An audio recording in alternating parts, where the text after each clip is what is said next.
nous avons commencé à parler de Pessah. Et c'est un niveau un peu différent des autres années.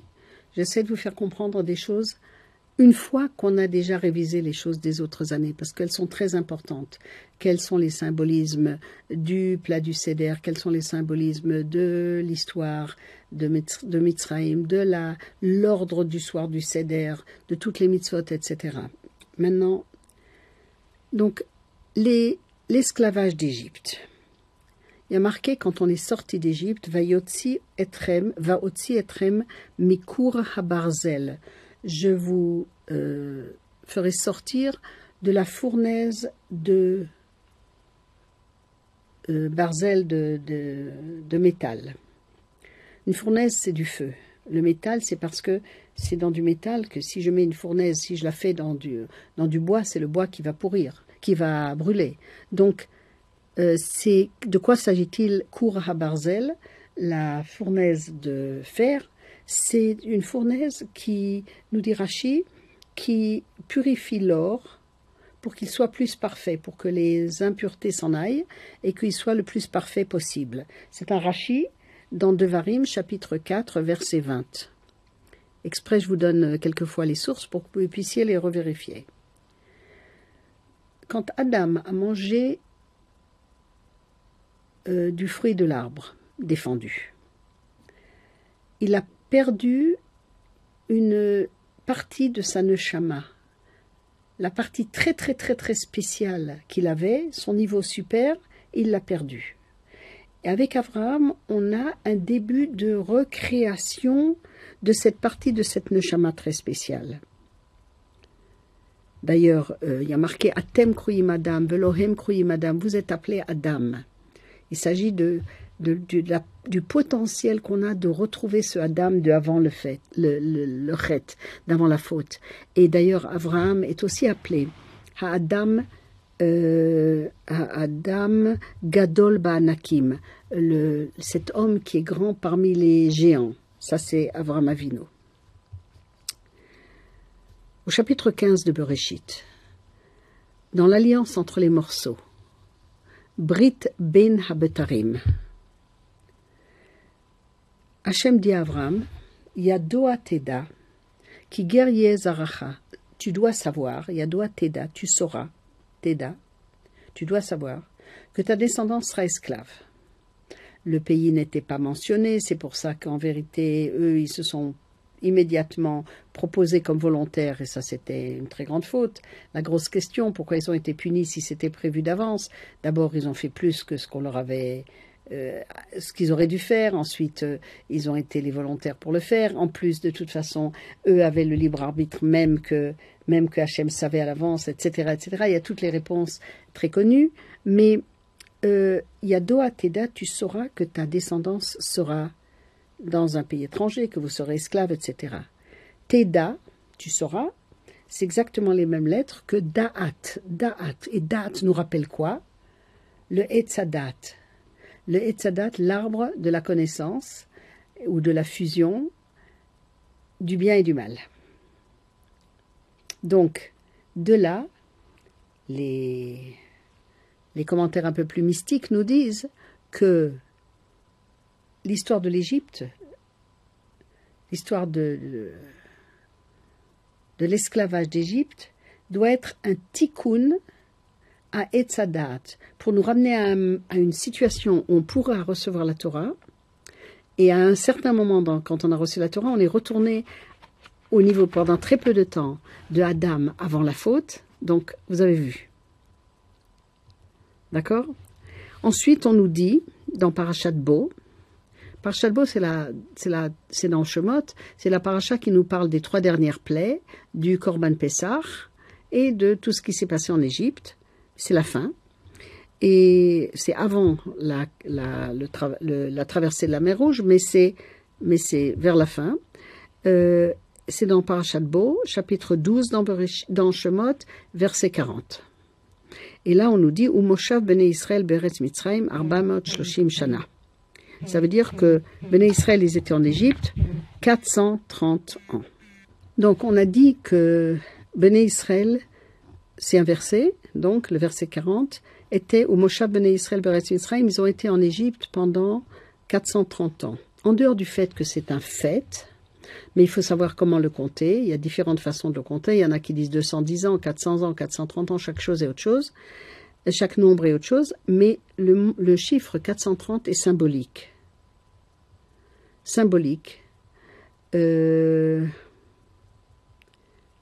La valeur numérique du mot nefesh, ce nefesh qui a été un peu perdu quand Adam a fauté, c'est 430. Le nefesh, c'est 430.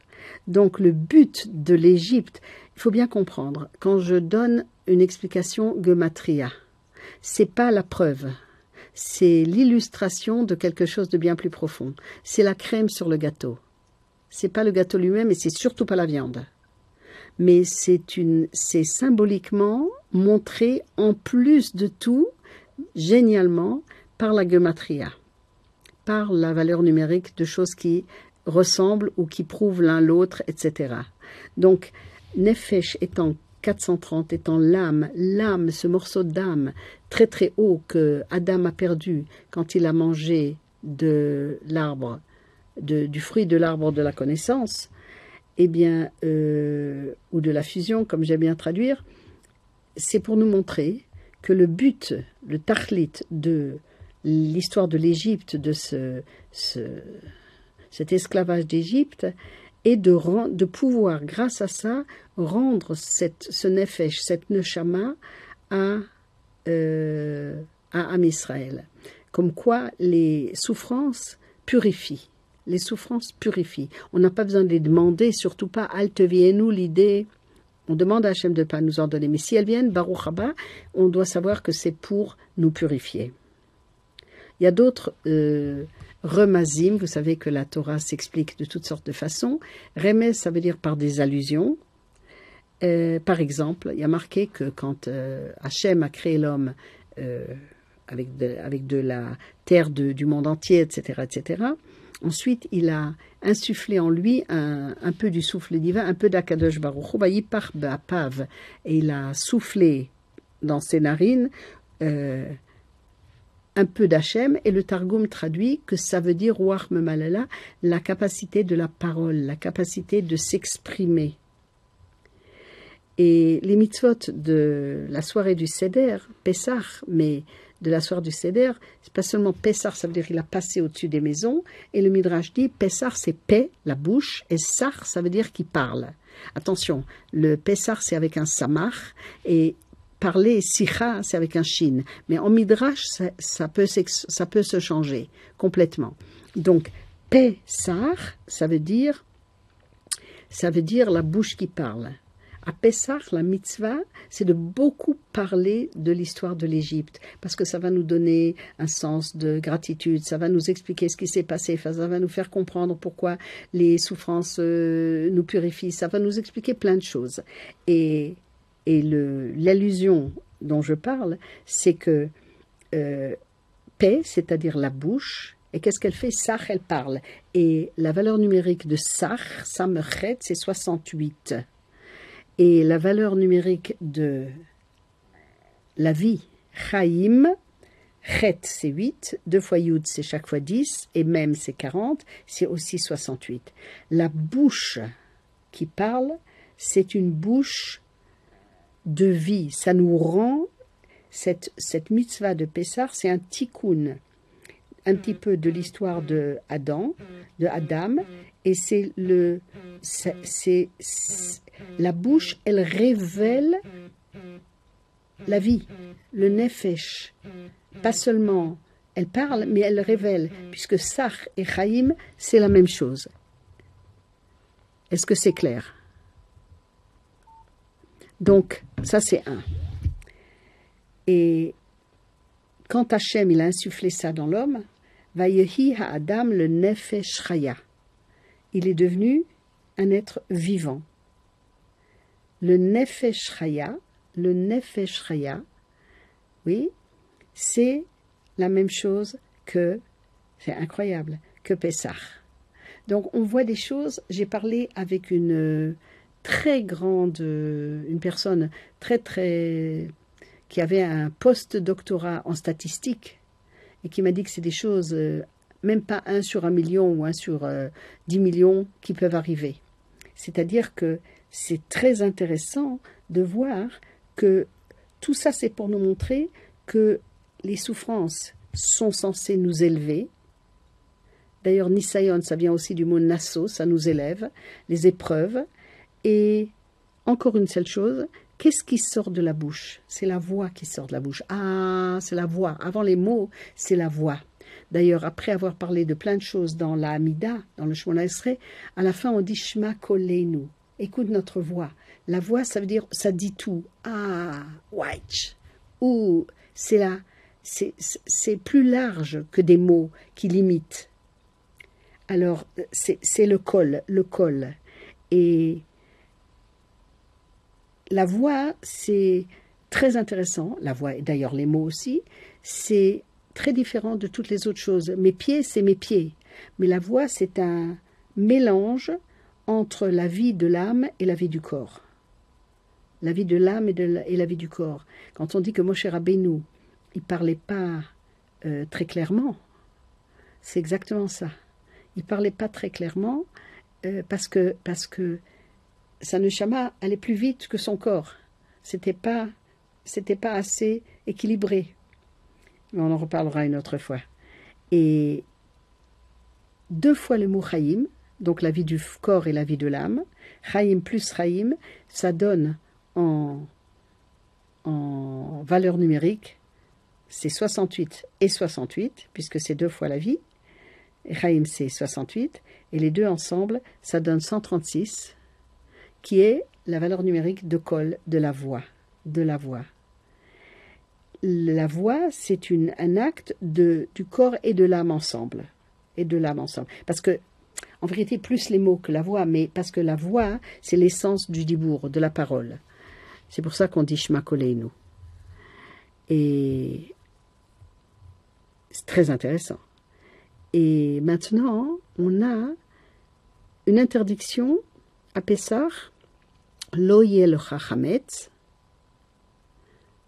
velo yerae seor bechol gvulecha, qu'il n'y ait pas de chametz et que dans toutes tes frontières, il n'y ait pas, c'est-à-dire ta maison par exemple, ce qui t'appartient, qu'il n'y ait pas de seor. Seor, c'est aussi du chametz, c'est la levure naturelle, c'est immangeable, c'est très très très fort. Enfin, c'est ce qui va bouger les choses, Et donc, on a ici seor et chametz, et dans le même verset, et c'est très très intéressant parce que Lo yelecha chametz velo yerae seor bechol gvulecha, ça donne, ce qu'on doit faire à Pessah, c'est se nettoyer complètement du chametz et du seor, et seor, c'est la valeur numérique de 501, shin aleph resh, chametz, c'est la valeur numérique de 138. Les 2 ensemble, ça donne 639. 138 et 501 ensemble, ça donne 639. Et croyez-le ou pas, c'est incroyable. Ensemble, c'est des livres kabbalistiques qui en parlent, mais je vous montre juste le côté pas du tout kabbalistique, mais comme c'est joli. Et ensemble, ça donne Etzadat, l'arbre de la connaissance, l'arbre de la fusion. Si tu mélanges, il y a Chametz et il y a Matzah. Si tu les mélanges, et si à Pessah tu as des 2, hein, c'est très très grave. Parce que la Matzah, c'est un pain qui est sans la faute de Adam, qui est un pain sans Etzadat, puisque la valeur numérique de Etzadat, c'est la même valeur que Chametz et Seor, qui sont les 2 termes qu'on utilise pour quelque chose de très Chametz. Qu'est-ce que c'est la matzah? La matzah, c'est en réalité du point de vue des constituants, c'est la même chose que le pain, mais c'est au-dessus du temps. C'est tellement court que c'est au-dessus du temps. Quand les gens s'organisent pour travailler, pour faire pour faire des matzot ensemble, une chaboura ça s'appelle. Alors il y a une personne dont le travail c'est de, à la seconde où il commence à faire une nouvelle matzah, d'appuyer sur un bouton d'une montre et à la seconde où c'est 18 minutes, de fermer, pour que ça ne soit pas 18 minutes et 1 millimètre et 1 milli, je sais pas quoi, pour que ce soit vraiment un temps limité. C'est Hachem, comme j'ai dit, qui a créé le Zman. Originellement, quand il était immortel, Dieu avait créé le Zman. Mais Adam, lui, il était au-dessus du Zman, il était au-dessus du temps. Et c'est ça que ça veut dire être immortel. Mais quand le Yetzer Hara est descendu dans le monde et qu'il a rendu Adam mortel, c'est l'idée du temps. C'est-à-dire dans le temps, toutes les choses sont créées et dès qu'elles sont créées, commencent à pourrir. C'est-à-dire ça ne dure pas éternellement. C'est quand cette partie de son âme est partie, il est devenu plus bas et il est devenu dans le monde du temps. Vous vous rappelez bien que par exemple, le cycle du soleil, c'est 365 jours. Alors on dit que Hasatan, le Satan, c'est la valeur numérique de 364. Mais il y a un jour où on est un peu comme des anges, un peu au-dessus du temps. C'est le 365e jour, c'est Yom Kippour. C'est la même idée. On est de nouveau dans cette idée qui est très très belle. D'accord ? D'ailleurs, par exemple, combien on a de mitzvot lota assez, des mitzvot, j'aime pas le nom négatif, des mitzvot ne pas faire. Ne pas faire, c'est quand quelqu'un transgresse les mitzvot de ne pas faire, il est dans le cycle du temps. 365, c'est le cycle de la Terre autour du Soleil. Et en faisant les mitzvot lota assez, c'est-à-dire en ne faisant pas, on essaye c'est un peu de nouveau, c'est un peu un tikkun d'être comme ça, sous la nature, sous le temps, comme dit Salomon, comme dit Shlomo Ameler, il n'y a rien de nouveau sous le soleil. C'est cette idée de cycle. Et nous, on essaie de se monter au-dessus de ça. Les mitzvot essayent de nous élever au-dessus du temps, d'une certaine façon. J'ai commencé un autre cours en disant que c'est très important pour nous de nous rendre compte du temps, parce qu'à partir du moment où de toute façon on est dans le temps, alors il faut s'occuper du temps et voir qu'est-ce que c'est Shabbat et voir que c'est, mais Pessah serait vraiment la fête qui est au-dessus du temps. C'est pour ça que tout va très très vite, tout allait très très vite dans l'histoire de Pessah. D'accord ? Et le Chametz, c'est la même chose que la matzah, sauf que c'est mesuré avec le temps. La pâte est formée, et dès qu'elle est formée, elle commence à prendre de l'âge. Un pain devient rassis, une matzah non. C'est incroyable. Les matzot, vous les mettez dans une boîte, 3 ans plus tard, si vous êtes dans un endroit pas humide et pas mauvais, ou auquel cas il y aurait des vers ou de la vermine ou des choses comme ça, mais vous pouvez 3-4 ans plus tard avoir des matzot en parfait état, sans les avoir mis dans un réfrigérateur, dans un congélateur. Donc c'est tout à fait extraordinaire. La matzah représente quelque chose qui est au-dessus du temps. D'accord ? Et pour arriver au niveau de la matzah, il faut d'abord du maror. Il faut d'abord du maror. Et maror, c'est très intéressant. C'est le but du maror, c'est de purifier la personne de cette mortalité, de cette mort lente depuis la naissance. Et maror et mavet, maror, ce qui est amer, et les difficultés, les tests, les épreuves, l'esclavage et tout ça, c'est la même gematria, c'est la même valeur numérique que mavet qui est la mort. Mais ça ne veut pas dire que c'est la même chose, ça veut dire que l'un est le but de monter au-dessus de l'autre. C'était difficile, j'espère que quand même vous avez un peu compris, et on continuera une autre fois.